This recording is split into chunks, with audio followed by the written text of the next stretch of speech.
Halo, halo. Selamat pagi menjelang siang, Bapak Ibu semuanya. Bagaimana nih kabarnya? Suara saya jelas nggak ya? Terdengar? Jelas ya? Oke, sip. Terima kasih Kak Riki, Kak Rati. Oke, terima kasih Kak Doni. Bagaimana nih kabarnya Bapak Ibu semuanya? Sehat?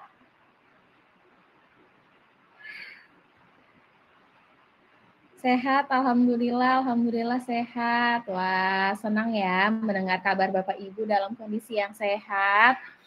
Wah, luar biasa nih ya, pesertanya cukup banyak di waktu-waktu yang menjelang siang ini ya.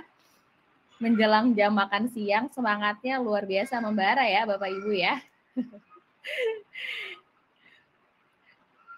Dari mana aja nih Bapak Ibu? Boleh dong di-share di kolom chat Jakarta. Oke, dari Kalimantan Selatan. Wah, oh Kalimantan Selatan sudah jam 12 ya sekarang ya. Semarang, Depok, Kalimantan Barat. Wah, Depok, halo Depok. Banyuwangi, Jawa Timur, halo. Kalimantan Tengah, Pulau Laut, BSD. Wah, BSD. Hujan ya di sana ya? Di sini di Jakarta lagi hujan deres nih. Gimana di Kalimantan, Bontang, hujan nggak? Kalimantan Selatan, wah banyak ya dari Kalimantan Selatan ya. Halo Kalimantan. Saya lihat juga ada beberapa nih member saya di aplikasi ya. Akhirnya kita bisa bertemu via online. Halo semuanya dari Morowali, wah. Kalimantan Barat terang. Oh, oke. Semarang mendung ya. Di Jakarta lagi hujan deres nih kebetulan di daerah Jakarta Selatan. Oke, sudah cukup banyak sepertinya yang join. Mungkin kita bisa langsung mulai aja ya, Bapak Ibu semuanya ya. Oke, selamat datang di community webinar bulan ini untuk menyambut World Heart Day atau kesehatan jantung yang nantinya bertepatan pada tanggal 29 September. Oleh karena itu, tema community webinar kali ini itu adalah untuk mengenai kesehatan jantung ya, dengan judul Kesehatan Jantung Dimulai Sekarang, Stres, Tidur, dan Gaya Hidup di Usia 20-an dan 30-an. Sebelumnya, izinkan saya untuk menyampaikan beberapa aturan ya.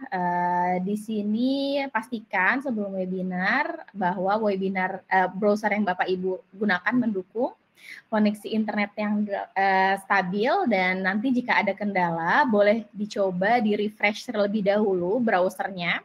Namun jika memang masih ada problem, nanti boleh kirim pesan ke @naluri-events ya. Nanti akan dibantu oleh tim teknisi kami.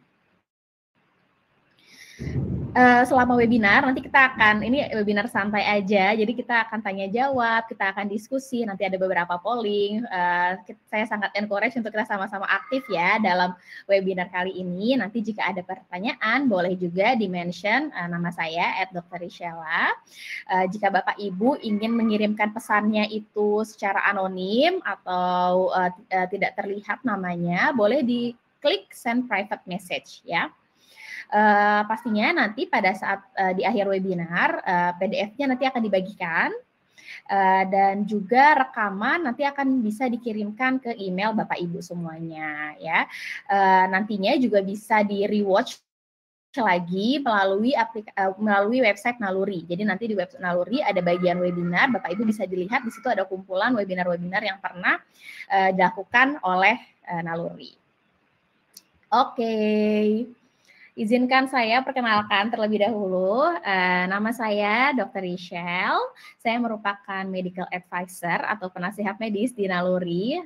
Ada beberapa member saya juga di sini yang tampaknya hadir. Saya saat ini hampir menyelesaikan Master of Public Health saya di Monash University. Oleh karena itu, pendekatan yang saya lakukan itu memang bukan hanya pendekatan kuratif atau pengobatan saja, namun juga dengan pencegahan dan juga promotif ya, kesehatan promotif dan preventif gitu. Nah, fokus saya memang saya tertarik di bidang penyakit kronik seperti yang kita akan diskusikan saat ini dan juga penyakit infeksi. Oke, sebelum kita mulai, ada kuis sedikit nih. Bagaimana pandangan Bapak Ibu terhadap statement di bawah ini? Saya masih muda, saya tidak perlu khawatir tentang kesehatan jantung saya. Kira-kira ini merupakan statement yang betul atau salah ya menurut Bapak Ibu? Wah, ini sudah cukup banyak ya yang jawab ya. Oke, kira-kira betul atau salah ya? Wah, hampir 100% nih, udah 72, hampir 100% mengatakan bahwa ini merupakan statement yang salah. Oh, sekarang ada hanya 98%, masih ada 2% yang mengatakan bahwa ini statement yang betul. Oke, nah kita tunggu sebentar lagi ya, ini masih ada yang sedang menjawab nih. Ini berhubungan dengan judul di webinar kali ini juga ya. Kenapa judulnya itu ada di usia 20 dan 30 tahun. Kira-kira nih statement yang betul atau salah nih Bapak Ibu? Oke, sudah 70% ya yang memberikan jawaban ya. Oke, saya langsung jawab aja. Mungkin Bapak Ibu kalau mau tampilkan di chat juga boleh nih. Kira-kira kalau misalnya betul, kenapa sih? Kalau tidak, kenapa nih? Alasan kenapa Bapak Ibu menjawab betul dan salah. Ya. Nah, faktanya kesehatan jantung itu sebenarnya bukan masalah di usia lanjut saja, ya. Kenapa harus semakin dini dan semakin muda itu kita menyadari kesehatan kita? Karena penumpukan plak di pembuluh darah kita itu bisa terjadi di usia 20-30 tahun. Bahkan pada beberapa orang itu juga bisa terjadi di usia kurang dari 20 tahun gitu. Nah, semakin kita itu memahami, semakin cepat kita memahami tentang kesehatan kita, maka resiko kita untuk terkena penyakit jantung juga pastinya akan lebih menurun gitu. Dan pencegahan itu akan lebih efektif jika dilakukan sebelum kita mulai gejala. Ini Bapak atau Ibu nih, mohon maaf, Oktavia, Kak Oktavia mengatakan bahwa salah karena pola hidup, pola makan sangat berpengaruh ke kesehatan jantung. Mumpung masih muda harus dijaga kan ya dok? Siap, betul sekali Kak Oktavia. Salah, sakit jantung nggak mengenal usia. Nah betul sekali nih Kak Yuda. Karena memang pada kenyataannya sekarang penyakit jantung itu banyak sekali menyerang anak-anak, bukan anak-anak ya, maksudnya dewasa muda ya. Dulu kan trennya selalu di usia 50 tahun ke atas. Sekarang ini semakin lama semakin menurun nih trennya. Jadi pada usia 30-an, 40 itu juga sudah banyak terjadi serangan jantung gitu. Oke, oleh karena itu kita langsung masuk ya ke bagian yang pertama untuk mengetahui kenapa sih kesehatan jantung itu penting sejak dini. Nah, jadi kalau kita bicara tentang penyakit nih Bapak Ibu, jadi penyakit itu ada dua, yaitu penyakit tidak menular dan penyakit menular. Nah, kalau penyakit menular tuh seperti batuk pilek ya, itu adalah penyakit yang menular antara satu orang dan satu orang lainnya itu bisa menularkan. Nah, kalau penyakit tidak menular itu adalah contohnya diabetes, hipertensi, penyakit jantung seperti yang kita diskusikan saat ini. Nah, penyakit jantung itu merupakan penyebab kematian penyakit tidak menular nomor 2 di Indonesia. Ya, nomor satunya itu stroke gitu. Jadi angkanya ini cukup tinggi ya, dan penyakit jantung pun sebenarnya bisa juga nantinya akan menjadi stroke gitu. Dan tragisnya lagi ya, dikatakan bahwa 80% dari kematian akibat penyakit jantung ini sebetulnya bisa dicegah Bapak Ibu dengan perubahan dari pola hidup. Namun faktanya nih di Indonesia, sebenarnya ini tidak hanya di Indonesia saja ya, di mayoritas di global juga kurang lebih mengalami permasalahan yang sama, bahwa penyakit tidak menular ini angkanya tuh semakin lama semakin meningkat setiap tahunnya. Contohnya ya, hipertensi itu merupakan salah satu, atau darah tinggi ya, salah satu faktor resiko penyebab penyakit jantung koroner. Dari 51,3 juta orang dewasa yang mengalami hipertensi di Indonesia, hanya 19% Bapak Ibu yang berobat. Ini dari tahun 2019 dari WHO. Dan dari 19% yang berobat Bapak Ibu, percayakah bahwa hanya 4% yang terkontrol? Artinya terkontrol itu dia mengecek kesehatannya secara rutin ke dokter, kemudian dicek tekanan darahnya secara rutin, hanya 4% Bapak Ibu. Jadi bisa menjawab ya kenapa tren dari penyakit tidak menular ini semakin meningkat angkanya, dan kematian akibat penyakit tidak menular ini juga tinggi di Indonesia gitu. Nah, oleh karena itu kita perlu tahu juga nih Bapak Ibu bahwa selain dari ada genetik atau misalnya dari hipertensi, diabetes, dari penyakit itu sendiri, ada salah satu faktor yang penting nih yang kita harus perhatikan, yaitu adalah prevalensi perokok ya, atau kebiasaan merokok. Nah, di Indonesia kalau Bapak Ibu tahu, akhir-akhir ini tahun 2025 ini baru muncul nih surveinya dari World Population Review bahwa Indonesia merupakan memiliki prevalensi perokok terbanyak pria di dunia loh Bapak Ibu. Wah, sedih ya mendengarnya ya dengan achievement kita saat ini ya. Nah, bukan hanya untuk sakit jantung aja, tapi rokok ini juga sebenarnya merupakan faktor resiko terbesar untuk beberapa banyak penyakit tidak menular ya. Gitu. Nah, dan yang kita khawatirkannya adalah kenapa ini terjadinya adalah secara diam-diam atau silent progression. Jadi penyakit plak dari pembuluh darah itu bisa muncul tanpa adanya gejala. Jadi mungkin di luar kita terlihat sehat, tapi di dalam ternyata sudah terbentuk resiko secara diam-diam. Karena sudah pakai ilmu yakin dok, umur sudah ada yang mengatur. Oke, nah lanjut nih ke pertanyaan selanjutnya Bapak Ibu. Saya akan tahu jika ada sesuatu yang salah dengan jantung saya. Kira-kira betul atau salah?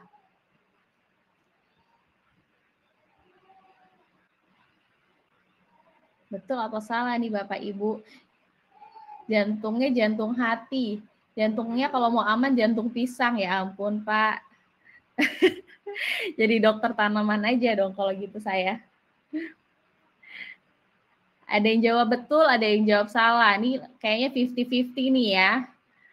Ada yang katakan betul, ada yang katakan salah. Boleh dong di-share Bapak Ibu di kolom komentar kenapa sih menjawab betul, kenapa menjawab salah. Kira-kira kenapa nih bisa menjawab betul, kenapa menjawab salah. Oke, 54% menjawab salah. Oh, ya betul, 54% menjawab salah, 47% menjawab betul. Ya, masih berlanjut ya ini ya. Sakit jantung kadang gejalanya seperti masuk angin juga. Betul kayaknya, karena harusnya ada tanda-tanda asal rutin memantau atau periksa. Oke. Ya, jadi memang ini memang bisa jadi dua persepsi nih ya Bapak Ibu ya. Pada kenyataannya, oke, kita bahas sedikit ya sekarang ya. Jadi memang betul pada saat serangan itu muncul, itu memang biasanya ada gejala ya Bapak Ibu ya. Jadi memang ada keluhan nyeri dada seperti yang tadi Bapak sudah disampaikan ya oleh Kak Mirza ya, sakit jantung kadang-kadang gejalanya seperti masuk angin, betul. Kadang-kadang suka ada gejala seperti masuk angin. Kemudian Kak Andreas juga sampaikan nih bahwa ada nyeri dada kiri, mungkin tanda-tandanya ya itu juga bisa menjadi salah satu gejala. Ada yang mengatakan bahwa sesak keringat dingin, mual. Yes, betul sekali. Jadi saya rasa nih Bapak Ibu kayaknya udah pada pintar-pintar nih ya. Udah pada jago-jago sekali ya, pahaman tentang kesehatannya sudah luar biasa. Jadi betul sekali bahwa memang pada saat serangan itu terjadi, itu ada gejala seperti yang tadi Bapak Ibu sampaikan, nyeri dada, sesak, masuk angin, seperti masuk angin, kemudian seperti sakit gangguan lambung ya, mungkin kadang-kadang seperti itu. Nah, tetapi Bapak Ibu yang perlu saya garis bawahi di sini adalah sebelum muncul gejala itu, sebetulnya sudah ada yang salah loh di tubuh Bapak Ibu atau di tubuh bukan Bapak Ibu ya, semoga Bapak Ibu tidak ya, tapi di tubuh orang yang terkena serangan jantung. Jadi tidak mungkin serangan jantung itu tiba-tiba mendadak. Pastinya sebelum serangan jantung itu terjadi sudah ada kerusakan yang terjadi di dalam tubuh kita gitu. Nah, dan faktanya bahwa hipertensi dan kolesterol itu kita di medis sering mengatakan bahwa hipertensi dan kolesterol itu merupakan silent killer ya. Artinya pembunuh berdarah dingin gitu ya Bapak Ibu ya. Jadi dia itu tidak bergejala kadang-kadang. Jadi seringnya memang tidak bergejala, tapi dalam tubuh kita sudah ada kerusakan yang terjadi dan itu yang harus kita waspadai nih sekarang ini gitu. Nah, dan pada saat sudah terjadi gejala, biasanya itu sudah berlangsung beberapa waktu gitu Bapak Ibu. Nah, itu yang kita tidak mau ya. Oke, oleh karena itu, karena banyaknya faktor resiko yang tidak bergejala, penting untuk mengetahui nih, apa sih penanda kesehatan yang perlu kita periksa. Oke, nah penanda kesehatan yang perlu diperiksa apa saja sih Bapak Ibu ya? Mungkin ini sudah familiar juga ya dengan pemeriksaan ini ya. Pertama adalah tekanan darah dan yang kedua adalah denyut jantung istirahat. Jadi pemeriksaan tekanan darah dan denyut jantung ini memang baiknya dilakukan pada saat istirahat ya. Jadi biasanya kita sarankan untuk sekitar 15 menit sampai 30 menit untuk istirahat terlebih dahulu. Jika setelah aktivitas baru dilakukan pemeriksaan tekanan darah atau memeriksa denyut nadi. Biasanya juga sarannya konsumsi kopi, terus rokok itu biasanya dijeda dulu waktunya karena itu juga dapat meningkatkan tekanan darah dan denyut jantung pada saat pemeriksaan. Gitu. Selanjutnya adalah profil kolesterol nih ya. Profil kolesterol ini dia termasuk kolesterol total, HDL, LDL, trigliserid kalau Bapak Ibu tahu ya. Biasanya kita lakukan pemeriksaannya baiknya pada saat berpuasa. Selanjutnya adalah kadar gula darah ya. Kadar gula darah ini biasanya bisa dengan gula darah puasa. Mungkin yang Bapak Ibu suka lihat ya pemeriksaan di klinik atau mungkin di apotek-apotek yang dilakukan dari ujung jari itu bisa dilakukan, atau yang lebih baik ya, yang sekarang ini lebih keren lagi pemeriksaannya namanya HbA1c ya. Mungkin Bapak Ibu sudah pernah tahu juga ya, HbA1c ini dia dapat melihat kadar gula darah kita selama kurang lebih 3 bulan terakhir gitu. Jadi kadang-kadang kan kalau mau MCU ada nih yang mau MCU jadi makannya seminggu terakhir dibenerin dulu deh. Nah kalau misalnya dilakukan pemeriksaan MCU-nya itu dengan HbA1c nggak berlaku Bapak Ibu. Ya betul Pak Hendra, gula darah selama 3 bulan ini bisa terlihat gitu. Nah, kemudian selain itu juga bisa melakukan dengan pemeriksaan berat badan dan optional ini untuk pemeriksaan resiko terhadap kardiovaskular atau penyakit jantung dan pembuluh darah adalah dengan high sensitive CRP atau pemeriksaan rekam jantung. Ya, lainnya juga bisa dengan lipoprotein A dan lain. Ada cukup banyak sih pemeriksaan yang dapat dilakukan, nanti bisa didiskusikan dengan dokternya atau dokter MCU-nya atau medical advisor di naluri ya.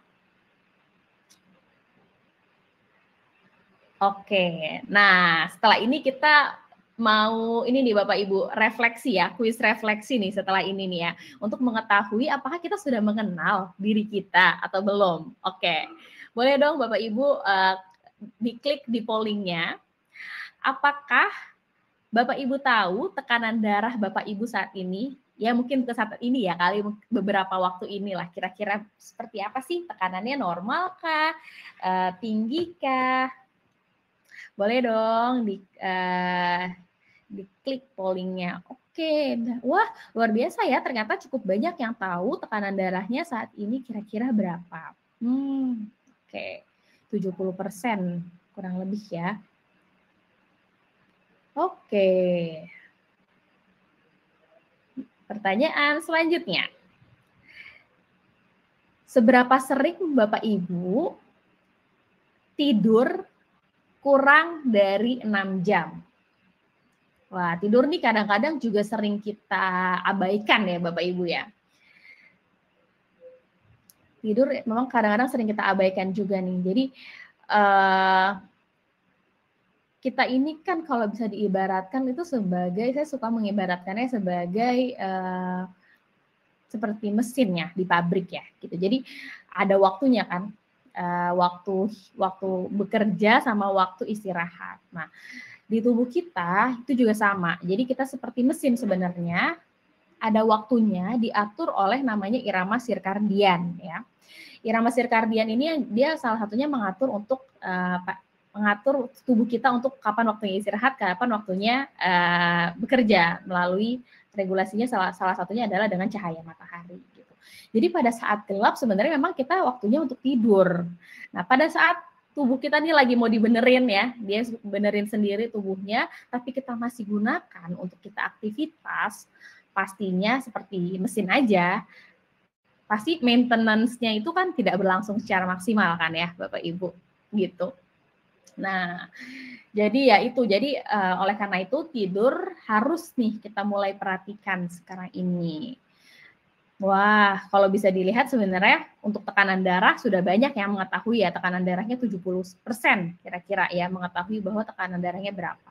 Namun untuk tidur nih memang menjadi masalah kita bersama ya, apalagi di kantor juga pekerjaannya mungkin banyak, terus kemudian di rumah harus bertemu keluarga, ngurus anak dan lain-lain ya. Oke, kira-kira tidur normal berapa jam ya Bapak Ibu ya kalau boleh tahu? Ada yang tahu nggak kira-kira normalnya tidur berapa jam sih? 8 jam, 7 sampai 8 jam. Oke, wah ini sepertinya pada sering coaching nih ya, di naluri ya. Wah, udah pinter-pinter sekali nih ya. Iya, betul sekali Bapak Ibu. Jadi untuk tidur itu sekitar 7 sampai 9 jam ya per hari. Gitu. Dan memang dari penelitiannya kurang dari 6 jam itu yang berbahaya bagi kesehatan kita. Maunya 10 jam. Tapi nggak bisa ya, Kak Astrid ya. Oke. 8 jam tidur malam dan 15 menit tidur siang. Wah, oke. Bagus nih Kak Edo. Lakukan power nap ya berarti ya Kak Edo ya. Oke, next ke pertanyaan selanjutnya. Apakah Bapak Ibu bergerak atau berolahraga kurang lebih 150 menit per minggu? Kira-kira ya atau tidak nih? Jadi yang dikatakan bergerak itu termasuk kita jalan ke MRT, kita jalan di kantor, naik tangga, turun tangga, itu termasuk aktivitas sedang ya atau moderate activity. Jadi kalau misalnya secara panduannya moderate activity atau aktivitas sedang ini jalan cepat, naik turun tangga ya, itu targetnya adalah 150 menit per minggu. Gitu.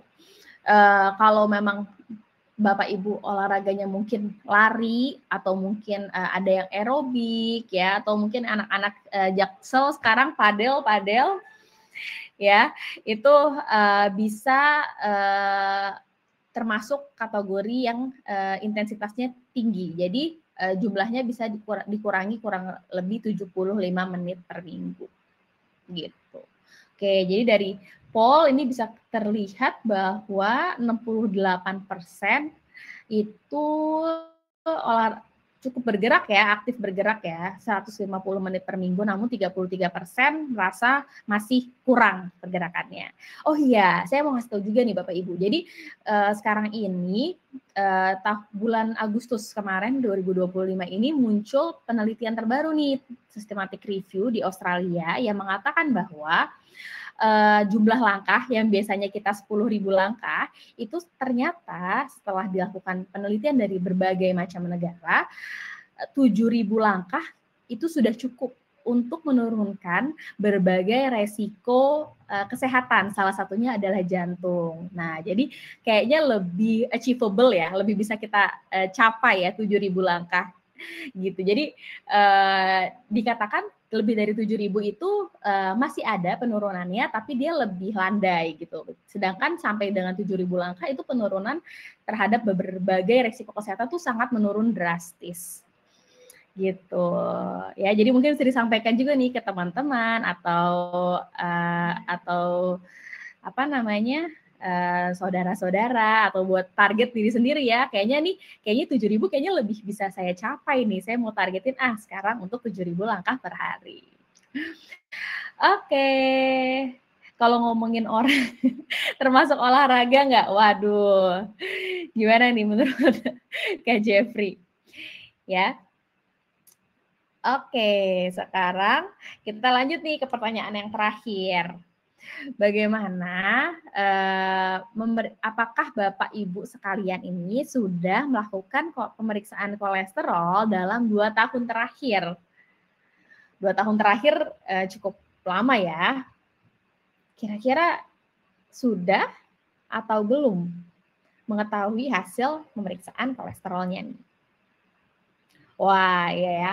Kalau 2 tahun harusnya kemungkinan sebagian besar mungkin sudah ada yang MCU atau ke klinik ya untuk melakukan pemeriksaan kolesterolnya. Mungkin jika Bapak Ibu yang belum melakukan pemeriksaannya, nah mungkin saatnya nih setelah ini atau weekend ini ya bisa kita lakukan pemeriksaan kolesterol. Oke, jadi kurang lebih sekitar 83% ini menjawab bahwa sudah mengetahui ya hasil kolesterolnya dalam 2 tahun terakhir. Kenapa sih polling ini dilakukan ya? Saya memberikan polling ini itu adalah untuk kesehatan itu memang harus dimulai dari self awareness ya atau kesadaran diri kita. Jadi kita harus tahu dulu angkanya tuh berapa sehingga kita tahu yang mau kita rubah itu apa ke depannya. Jadi harapannya setelah mengisi polling ini dan refleksi ini itu menjadi refleksi bagi diri kita sendiri ya. Jika masih ada yang belum atau masih ada yang kita bisa tingkatkan, ke depannya nih bisa kita tingkatkan. Nah, dan jika sudah bisa kita mengetahui nih apa masalahnya, kita bisa memasukkannya ke ini. Jadi ini adalah salah satu screening kesehatan jantung yang dikembangkan oleh Persatuan Dokter Jantung di Indonesia gitu. Memang screening ini diberikan pada usia 40 tahun ke atas, namun cukup membantu nih gitu. Ini Bapak Ibu nggak perlu pusingin sebenarnya, nanti ini saya cuma memberikan gambaran bahwa apa sih yang Bapak Ibu dapatkan jika Bapak Ibu mengetahui hasil pemeriksaan laboratoriumnya dan nanti mengkonsultasikannya ke dokter. Nanti dokter bisa memberikan gambaran apa sih resiko Bapak Ibu seperti apa. Ini contohnya misalnya saya usianya sekitar 50 tahun ya. 50 tahun berarti di atas nih ya posisinya. Nah, ini gambarannya adalah dengan diabetes atau tanpa diabetes. Saya misalnya wanita 50 tahun, tidak ada diabetes, ya. Saya bukan perokok, ya. Berarti saya perempuan, saya bisa ngelihat di pojok kolom yang di atas nih, yang bukan perokok dan perempuan.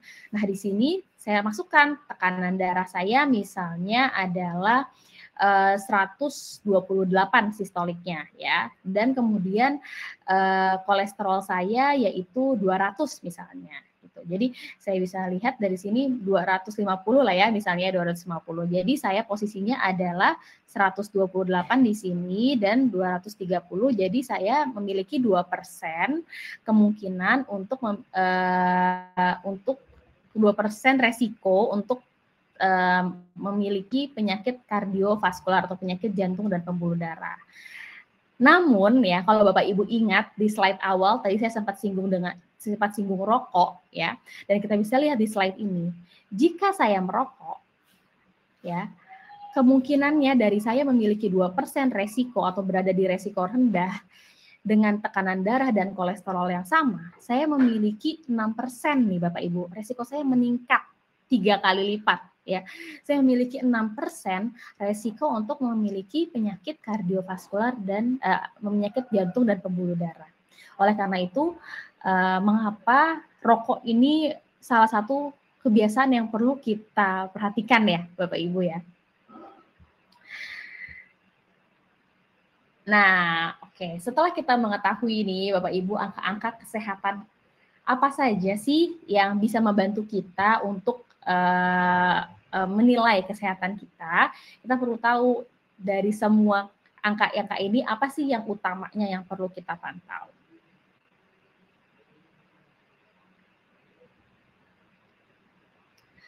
Oke, nah ada 4 indikator utama yang perlu kita pantau Bapak Ibu. Yang pertama adalah tekanan darah.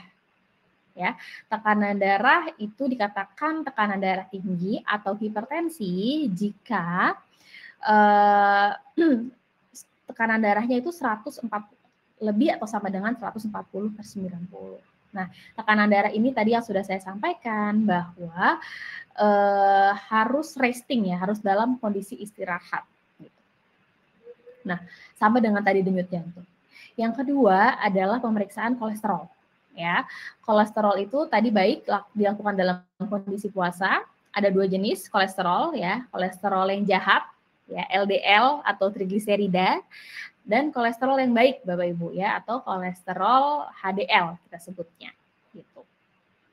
Nah, selain itu bisa juga dilakukan pemeriksaan dengan berat badan. Itu juga tadi kalau Bapak Ibu lihat di tabel yang sebelumnya, itu di bagian indikator salah satunya itu adalah berat badan atau BMI, Body Mass Index. Nah, untuk di Asia Pasifik, Indonesia, ini normalnya adalah 18,5 sampai 22,9. Cara menghitungnya itu gampang sekali. Bapak Ibu bisa cari ke ke Google kalkulator BMI, itu udah banyak banget, atau jika Bapak Ibu tidak mau pusing, Bapak Ibu langsung konsultasikan ke dokter, nanti dokternya akan menghitungkan saat ini berat badannya Bapak Ibu berapa dan tingginya berapa. Nah, namun memang untuk BMI ini kurang sensitif ya untuk orang-orang yang memiliki otot, yang berotot gitu, karena nantinya dia akan terlihatnya jadi overweight atau obesitas. Nah, oleh karena itu butuh juga dilihat lingkar pinggang Bapak Ibu. Jadi untuk laki-laki normalnya kurang dari 90, untuk perempuan normalnya kurang dari 80 gitu. Dan sekarang ini juga di tempat gym, di klinik itu sudah makin banyak ya alat pemeriksaan analisis massa tubuh. Jadi kita bisa melihat massa lemak kita berapa, massa otot kita berapa, massa air kita berapa secara lebih detail. Itu akan lebih bagus jika dilakukan.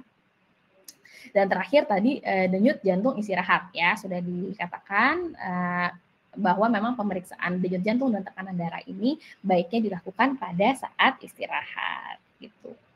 Prehipertensi berapa dok? Prehipertensi itu di antara 120 dan 140 untuk sistoliknya, dan diastoliknya antara 80 sampai 90 Kang. Gitu. Nah, sekarang ini juga kita semakin mudah sepertinya ya untuk melakukan pemeriksaan. Mungkin Bapak Ibu tahu alat yang untuk periksa gula darah dari jari itu bisa dilakukan di rumah, bisa lakukan kolesterol juga, bisa melakukan pemeriksaan HB juga, dari situ asam urat itu bisa dilakukan di rumah. Terus kemudian pemeriksaan tekanan darah juga yang portable sekarang bisa banyak sekali didapatkan di e-commerce. Dan untuk nadi biasanya kita harus gunakan ini ya, smartwatch ya. Biasanya smartwatch yang bisa membantu kita untuk mengukur tekanan nadi kita tuh, denyut nadi kita berapa. Bisa ngitung langkah, bisa ngitung nadi gitu ya biasanya ya dari smartwatch, dan HP pun sekarang smartphone juga sudah bisa ya Bapak Ibu ya. Nah, aplikasi juga sangat membantu nih biasanya. Di Naluri kita juga ada fitur untuk mencatat pola makan, mencatat aktivitas kita, dan bisa langsung didiskusikan dengan coaches gitu. Selanjutnya mengenai penyakit kronik. Jadi adanya gangguan dari 4 indikator di atas itu bisa menjadi penyakit kronik gitu, penyakit yang berlangsung secara lama. Jadi kalau kita mau bicara tentang akut dan kronik, itu kita bicara mengenai penyakit itu terjadi gitu. Jadi contohnya kalau misalnya penyakit akut itu contohnya batuk pilek ya. Misalnya batuk pilek biasanya kan kita berlangsung selama 3 hari, 5 hari atau mungkin 1 minggu, itu kita bisa katakan bahwa batuk pilek ini adalah penyakit yang akut. Namun jika batuk pileknya ini berlangsung 3 bulan gitu ya misalnya ya, itu kita bisa katakan sebagai penyakit yang kronik. Nah, penyakit kolesterol, diabetes, hipertensi, dan obesitas ini itu tidak mungkin berlangsung 1 hari 2 hari ya Bapak Ibu. Jadi memang ini berlangsung dalam jangka waktu yang panjang atau kita sebut dengan penyakit kronik. Nah, pertanyaan saya, mungkin kita bisa ini nih diskusi ini. Adakah perubahan gaya hidup yang sudah Bapak Ibu lakukan nih karena Bapak memiliki kondisi kesehatan tertentu? Misalnya saya memiliki kondisi obesitas atau saya memiliki kondisi kolesterol tinggi, setelah itu saya melakukan perubahan pola hidup. Bagaimana nih kalau Bapak Ibu yang hadir di sini? Kira-kira ada nggak yang sudah memulai perubahan pola hidup karena memiliki kondisi kesehatan tertentu? Nah, kalau misalnya waktu olahraga yang baik, oke, nanti kita diskusikan ya.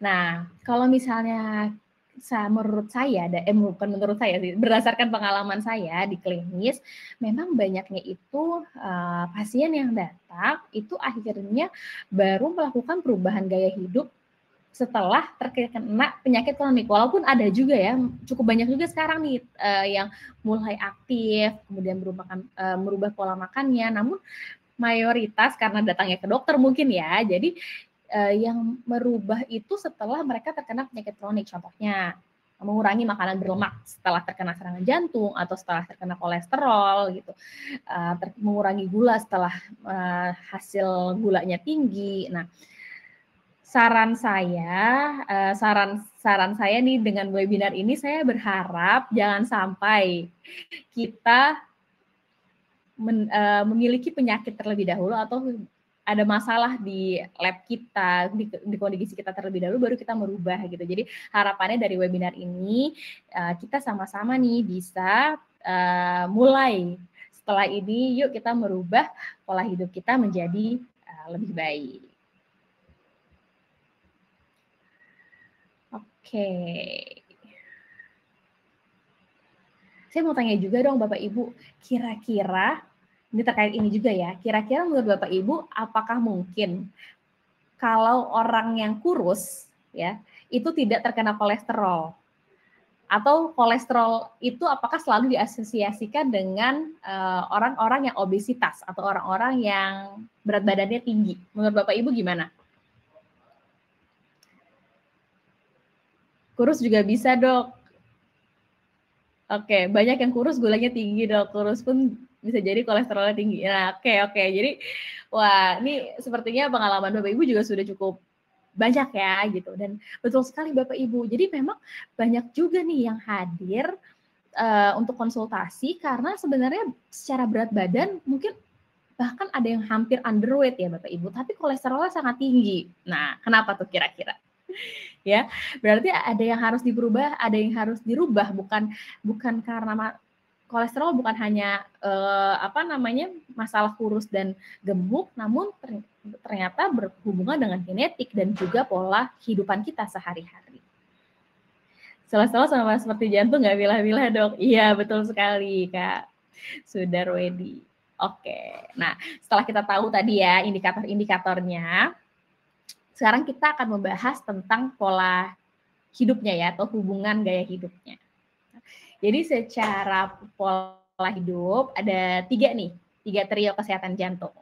Yang pertama itu adalah pola tidur, ya. Dan tadi kita sudah jelaskan juga bahwa tidur kurang dari 6 jam itu dapat meningkatkan resiko penyakit jantung hingga 20% loh, Bapak Ibu. Gitu. Jadi itulah kenapa tidur ini sering kita tidak acknowledge ya, sering kita tidak perhatikan betul gitu.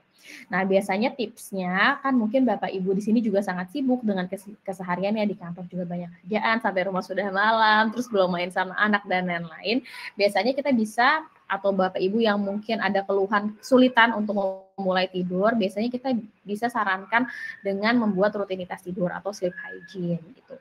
Nah, terus bisa juga tidur di jam yang konsisten, misalnya selalu tidur di jam 10 atau maksimal di jam 11 gitu. Itu juga boleh dilakukan. Dan yang mungkin berpengaruh ya, banyak juga berpengaruh pada beberapa orang, yaitu adalah menghindari paparan gadget Bapak Ibu 1-2 jam sebelum sebelum tidur. Dan olahraga pun kepada beberapa orang ada yang jika terlalu dekat waktunya di jam tidur merasa lebih segar gitu. Jadi malah jadi tidak bisa tidur gitu. Oleh karena itu pada beberapa orang baiknya olahraga juga diberikan jeda sekitar 1-2 jam sebelum tidur. Nah, untuk yang kedua yaitu adalah dengan manajemen stres dan juga kesehatan emosi. Jadi kalau kita bicara stres itu kita erat kaitannya dengan kortisol. Sebenarnya sama juga tadi dengan tidur. Jadi pada saat kita tidurnya terganggu, kortisol itu pasti akan meningkat, hormon stresnya juga meningkat gitu. Nah sama dengan stres. Jadi stres yang berlangsung lama itu dapat meningkatkan hormon stres kita ya atau kortisol. Dan kortisol ini nantinya juga akan berpengaruh untuk meningkatkan tekanan darah kita, gula darah kita, dan juga berat badan kita. Gitu. Pada beberapa orang ada juga yang karena stresnya ini berlangsung cukup intens gitu ya, akhirnya jadi stress eating atau jadi makannya jadi cukup banyak, akhirnya berat badannya naik, kolesterolnya tinggi ya, dan juga akhirnya resiko jantung juga pastinya akan meningkat.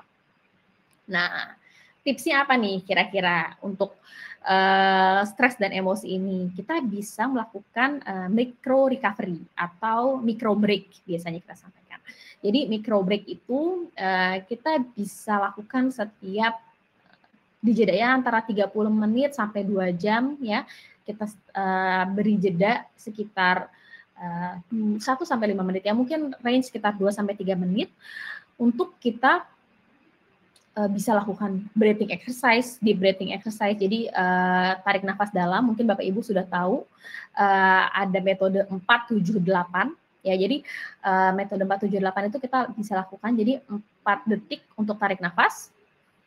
1, 2, 3, 4, lalu kita tahan selama 7 detik. Setelah itu kita keluarkan selama 8 detik. Bisa kita lakukan selama beberapa kali di jeda micro breaks kita itu, atau bisa juga kita misalnya lakukan jalan santai sekitar 2 menit, jadi atau kita lakukan stretching ringan, itu juga bisa dilakukan gitu. Biasanya memang ini juga cukup ampuh nih untuk Bapak Ibu yang sering berhadapan depan layar, karena di depan layar kan kadang-kadang kita punggung ini kaku ya Bapak Ibu ya. Jadi oleh karena itu setiap 30 menit sampai 2 jam kita sarankan untuk melakukan micro recovery atau micro break ini. Nah, dan yang terakhir yang tidak kalah penting adalah gerak dan pola makan. Gitu. itu bukannya buat tidur, susah tidur ya dok, 478? Iya, bisa untuk susah tidur, bisa. Sebenarnya itu adalah untuk mengurangi stres kita. Jadi untuk membuat tubuh kita tuh menjadi rileks, itu adalah merupakan teknik relaksasi. Jadi bisa dilakukan kapanpun Kak Yuda. Jadi nggak hanya pada saat mau tidur aja, bisa dilakukan juga pada di sela-sela pekerjaan. Mungkin kita pekerjaannya sedang sumpek, sedang butuh refreshing sedikit, boleh dilakukan juga tuh 478 di sela-sela waktunya gitu. Nah, yang terakhir tadi gerak dan pola makan. Jadi kalau kita bicara penyakit kronik ya, mungkin saya sampaikan sedikit nih ya, bahwa ada 4 faktor resiko yang paling besar untuk gaya hidup. Yang pertama itu adalah pola makan yang tidak baik. Ya, pola makannya banyak lemak, tinggi gula, tinggi garam. Yang kedua, konsumsi alkohol. Yang ketiga adalah rokok, ya, konsumsi rokok. Dan yang keempat adalah aktivitas, exercise, olahraga, gitu. Nah, tadi saya sempat scrolling, sempat ada juga tuh yang nanya, berapa batang rokok sih yang aman untuk dikonsumsi. Nah, untuk rokok dan alkohol tidak ada batas aman. Jadi no safe level dari alkohol dan rokok. Tidak ada batas aman gitu. Jadi berapapun kadarnya yang kita masukkan ke dalam tubuh kita itu sudah beresiko terhadap berbagai macam resiko kita, meningkatkan berbagai macam resiko kita terhadap berbagai penyakit, terutama penyakit kronik.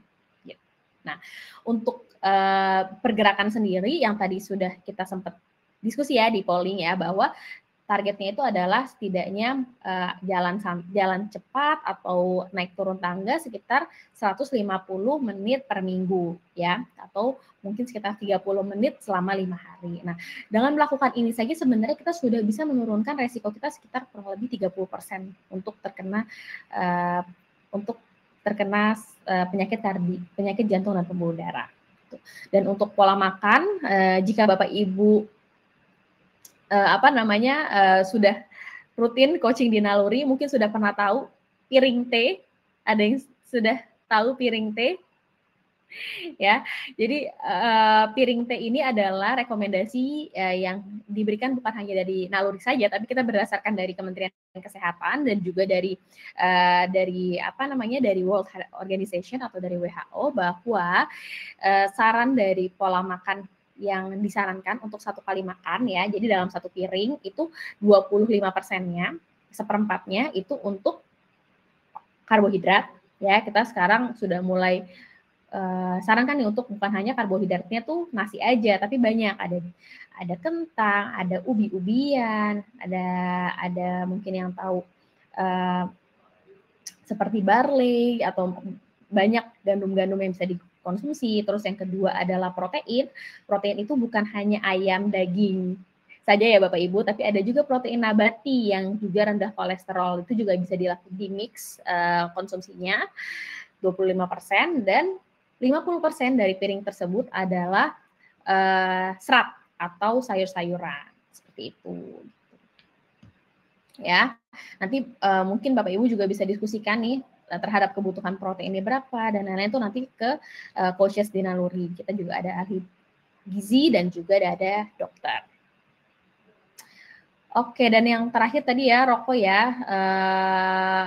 tidak ada safe level, dan juga vaping itu juga sama tuh. Jadi untuk saat ini rokok dan vape itu kita nggak bisa bilang bahwa vaping lebih rendah resikonya atau rokok lebih rendah resiko, karena secara data itu memang ternyata dua-duanya itu berpengaruh dan memiliki dampak buruk bagi kesehatan. Oke, slide terakhir nih Bapak Ibu. Nah, oleh karena itu apa sih yang bisa kita lakukan mulai dari hari ini? Saya mengajak Bapak Ibu untuk melakukan screening kesehatan dasar ya. Mungkin yang belum melakukan boleh melakukan, atau yang sudah melakukan juga boleh dikonsultasikan dengan coaches di Naluri ya. Jadi setelah melakukan screening kesehatan dasar, Bapak Ibu juga bisa book konsultasinya dengan coaches di Naluri ya. Nanti kita bisa diskusikan nih lebih lanjut, kira-kira apa sih yang Bapak Ibu bisa perbaiki, apa yang bisa dipertahankan nih yang sudah Bapak Ibu lakukan gitu. Nah, saya juga ingin Bapak Ibu mencoba satu perubahan kecil dari gaya hidup Bapak Ibu di minggu ini. Boleh dong di-share di kolom chat kira-kira di minggu ini nih, ya, dia ada Jumat, Sabtu, Minggu, Kamis, Jumat, Sabtu, Minggu nih, dalam 4 hari ini, kira-kira apa sih yang Bapak Ibu bisa terapkan? Kebiasaan kecil yang kita bisa lakukan, tapi kita lakukan secara konsisten. Bisa makan satu buah tambahan per hari, ya, atau mau jalan kaki 10 menit setelah makan siang. Nah, ini juga salah satu tips nih Bapak Ibu. Jadi banyak sekali yang konsultasi bahwa tidak memiliki waktu. Tadi saya juga lihat ada yang menanyakan ya, tidak memiliki waktu untuk berolahraga karena mungkin berangkatnya subuh ya Bapak Ibu ya. Ada yang berangkat subuh terus lama di perjalanan, kemudian sampai rumah sudah malam, harus beres-beres, mungkin harus segala macam. Kalau olahraga mungkin agak sulit gitu di waktu-waktu weekdays ya. Jadi bisa diterapkan dengan post meal walk atau jadi jalan 10 menit setelah makan. Nah, ini jika kita rutin lakukan setiap hari, pagi, setelah makan pagi, sarapan, siang, dan malam, itu udah 30 menit loh Bapak Ibu. Ya kan? Jadi dengan kita jalan 10 menit per hari selama 3 kali sehari itu sudah 30 menit sehari kita sudah checklist gitu ya. Jika dilakukan setiap hari sampai dengan 5 hari, itu sudah 150 menit Pak, Bu, per hari. Jadi boleh dimulai dari kebiasaan-kebiasaan seperti itu dulu. Nantinya pada saat weekend baru nih kita mulai tambah dengan resistance training atau dengan muscle training, angkat beban atau yang lainnya gitu. Gimana nih Bapak Ibu? Kira-kira lebih mudah nggak dilakukan? Atau yang ketiga bisa melakukan pernafasan dalam. Tadi pernafasan dalam salah satunya adalah dengan tadi teknik 478 itu. Di saat waktu bekerja, di sela-sela ya saat istirahat bekerja. Boleh dong di-share kira-kira apa aja nih yang mau dilakukan oleh Bapak Ibu. Yang B diganti main tenis meja aja bisa nggak dok? Boleh dong Katri, boleh dilakukan. Kira-kira Katri mau main tenis mejanya seminggu berapa kali nih? Boleh dong dijawab di kolom chatnya Kak Tri. Perubahan yang dilakukan adalah naik sepeda ontel sekarang. Wah, Kak Bayu, luar biasa.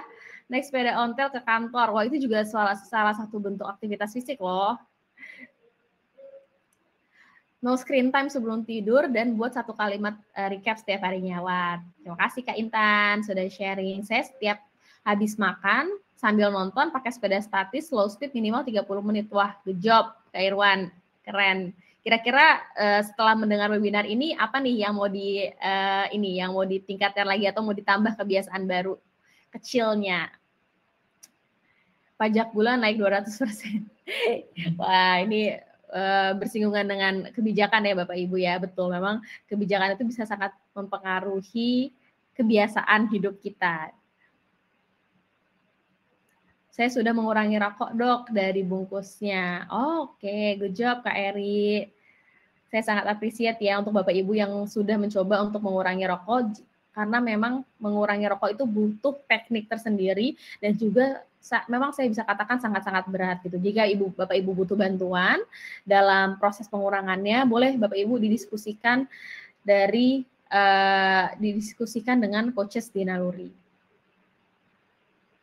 Mencari kesibukan dengan jalan kaki mencari jamur di kebun sawit.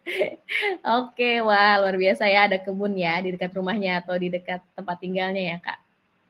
Oke, terima kasih ya Kak, Bapak Ibu semua sudah sharing apa yang ingin kita lakukan nih ke depannya. Semoga setelah ini betul-betul dilakukan ya. Ya. Oke, selanjutnya saya ingin sampaikan bahwa di Naluri kita ada penilaian kesehatan fisik gratis. Jadi kalau Bapak Ibu belum melakukan, boleh nih di-scan barcode-nya dan juga boleh di-screenshot mungkin disebarkan ke teman-teman Bapak Ibu yang membutuhkan, rekan-rekan Bapak Ibu yang membutuhkan. Pemeriksaannya via online, tidak butuh waktu lama, mungkin sekitar kurang dari 5 menit saja, ya. Ini bisa diberikan, nanti jika sudah ada hasilnya mungkin bisa dikonsultasikan ke coaches di Naluri atau ke dokter Bapak Ibu. Kita di Naluri juga ada konsultasi one on one, jadi konsultasi via video call ya, jadi bukan hanya dokter aja, tapi untuk konsultasi one on one ini kita juga ada dengan psikolog, kemudian ada fitness coach, juga ada diet coach diet ya, atau financial coach juga ada gitu. Jadi nanti mungkin kalau Bapak Ibu dari perusahaannya boleh dipastikan ke perusahaannya apakah ada sponsor code yang bisa digunakan untuk melakukan konsultasi kesehatan. Nah, di Naluri kita bukan hanya mensupport Bapak Ibu dengan kesehatan fisik saja, tapi kita juga mensupport Bapak Ibu dengan kesehatan mental ya. Kita memiliki text line atau care line gratis, text line-nya melalui WhatsApp dan juga care line-nya melalui telepon yang bisa dilakukan bisa dihubungi secara gratis via WhatsApp atau via teleponnya. Ini untuk nomornya, Bapak, nanti mungkin jika ada info lebih lanjut, Bapak Ibu bisa ngelihat di website Naluri ya untuk info care line dan text line-nya. Nah, selain itu kita juga ada penilaian kesehatan emosi secara gratis. Ini juga Bapak Ibu bisa scan barcode-nya dan di screenshot ya, dan bisa dibagikan juga ke rekan-rekan Bapak Ibu yang membutuhkan. Oke, bagi Bapak Ibu yang belum mendownload aplikasi Naluri, silakan bisa di-download aplikasinya di Google Store dan App Store. Bisa juga dengan scan barcode di layar tersebut ya, untuk mendownload aplikasi di Naluri. Oke, nah kita juga ada Facebook atau Instagramnya. Mungkin setelah ini Bapak Ibu ingin senang nih dengan sharing dari webinar kali ini, mungkin mau untuk mengabadikannya di online, di tag di Naluri, boleh sekali ya Bapak Ibu ya. Nah, kita juga bisa lihat bahwa ini sudah ada handouts yang bisa di-download ya. Bapak Ibu bisa klik download PDF-nya. Nantinya juga rekamannya akan dikirimkan via email ke email Bapak Ibu sekalian. Oke, sebelum kita ke tanya jawab, nanti akan ada link untuk pengisian feedback form. Saya mohon untuk bisa membantu untuk mengisi feedback form agar kami ke depannya bisa lebih baik lagi nih untuk menyelenggarakan webinar-webinar ke depannya. Oke, sambil Bapak Ibu mengisi feedback formnya, boleh kita mulai untuk sesi tanya jawab ya. Oke, saya izin mulai jawab. Beberapa pertanyaan cukup banyak yang menanyakan ya, saya coba.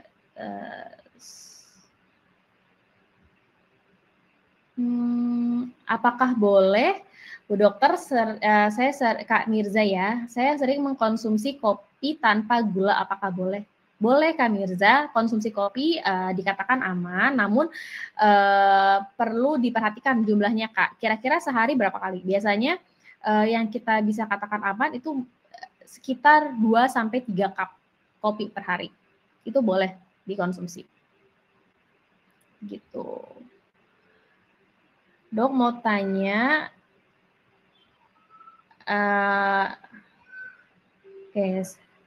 mau tanya yang 7.000 langkah tadi diharapkan per hari kah? Ada suggestion apa jalan kaki sebaiknya di pagi atau sore hari, Dok? Oke. Jadi 7.000 langkah itu betul per hari Kak Intan. Jadi 7.000 langkah yang disarankan itu dilakukan per hari. Jika dilakukan itu bisa mengurangi berbagai resiko dari penyakit.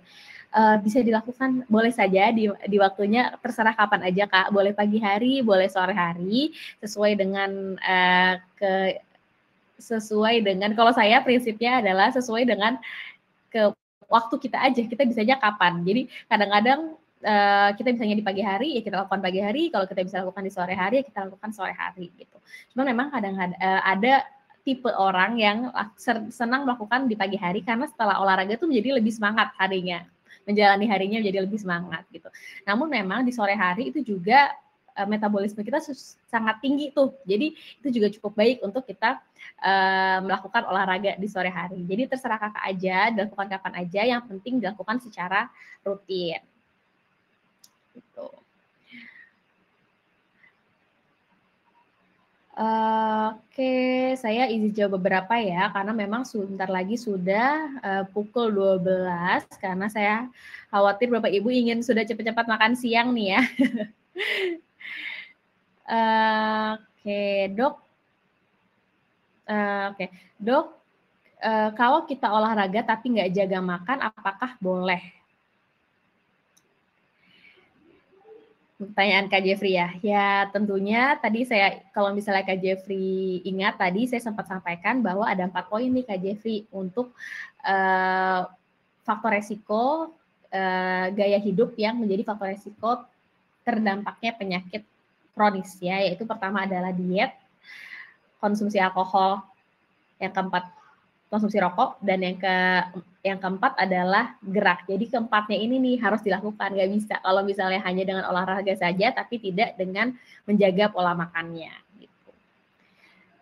Oke Dok, saya mau tanya sesekali.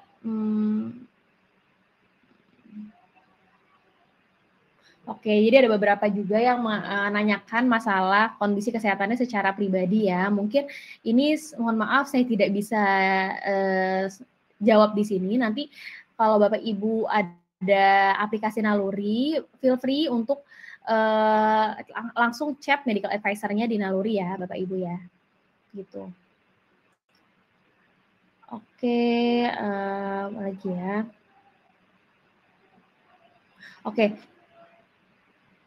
Oke nih, ada menarik nih pertanyaan dari Kak Julius. Dok, ada beberapa kasus setelah olahraga kehilangan nyawa gitu. Nah, itu memang sekarang ini sudah sangat cukup banyak ya kasusnya ya. Oleh karena itu, untuk olahraga ini memang kita biasanya untuk harus personalize gitu ya. Kita kenapa di Naluri ini ada fitness coach, ada dokter, ada diet coach, karena kita biasanya menganjurkan sesuai dengan kondisi kesehatan masing-masing gitu. Biasanya in general kita sarankan untuk dimulai dari low intensity terlebih dahulu. Jadi kalau Bapak Ibu punya smartwatch itu akan lebih baik karena kita bisa melihat nadinya. Kalau kita tahu nadi kita pada saat olahraga berapa, kita juga bisa melihat intensitas kita kira-kira ada di intensitas sedang atau intensitas yang tinggi gitu. Nah biasanya kasus-kasus yang terjadi yang kita tidak inginkan, kejadian setelah olahraga yang kita tidak inginkan itu biasanya terjadi jika membernya pasien-pasien itu memiliki banyak komorbid ya, jadi ada kolesterol, mungkin obesitas dan lain-lain, dan melakukan olahraga dengan intensitas yang tinggi gitu. Jadi kalau Bapak Ibu punya smartwatch itu akan lebih baik kalau untuk bisa memonitor nih kondisi kita pada saat olahraga itu seperti apa gitu. Jadi in general untuk kita bisa melihat maksimum heart rate namanya. Jadi nanti bisa dihitungkan dari maksimum heart rate itu berapa. Nah, dari maksimum heart rate itu biasanya targetnya untuk olahraga sedang itu sekitar 50-70% dari maksimum heart rate. Targetnya di situ. Nanti bisa didiskusikan lebih lanjut dengan dokternya.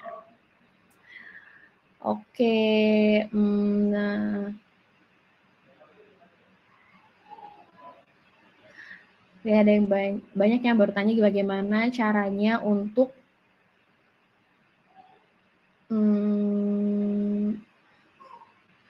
Oke, ada banyak sekali yang bertanya tentang kondisi pribadinya ya. Ini yang terakhir deh saya jawab mengenai Oke, dari Kak Stefani deh ya. Dok, saya mau tanya sesekali saat mau tidur, ada keluhan dada kiri sakit. Namun saat oke. Kalau Kak Stefani mungkin ini bisa dijawab dari bisa dijawab, dan harus ditanya, harus ada tanya jawab lebih lanjut sih Kak Stefani, nanti mungkin kita bisa ketemu di aplikasi ya Kak. Olahraga, oke. Olahraga malam jam berapa batas akhirnya? Ini mungkin saya terakhir ya jawab dari yang Kak Arifin ini. Untuk olahraga malam jam berapa batas akhirnya? Olahraga malam harus diperhatikan Kak Arifin. Yang pertama, apakah kita dalam kondisi terlalu capek atau tidak? Baiknya jika kita kondisi terlalu lelah, itu kita tunda dulu olahraganya. Yang kedua, kita perhatikan juga pada saat kita olahraga, apakah kita terganggu pola tidurnya gitu. Jadi memang pada beberapa orang, pada saat olahraga yang dilakukan di malam hari itu menjadi lebih segar, akhirnya tidurnya jadi terganggu. Jadi kalau saya bisa saran, mungkin sekitar di jam 8 terakhir selesai olahraga.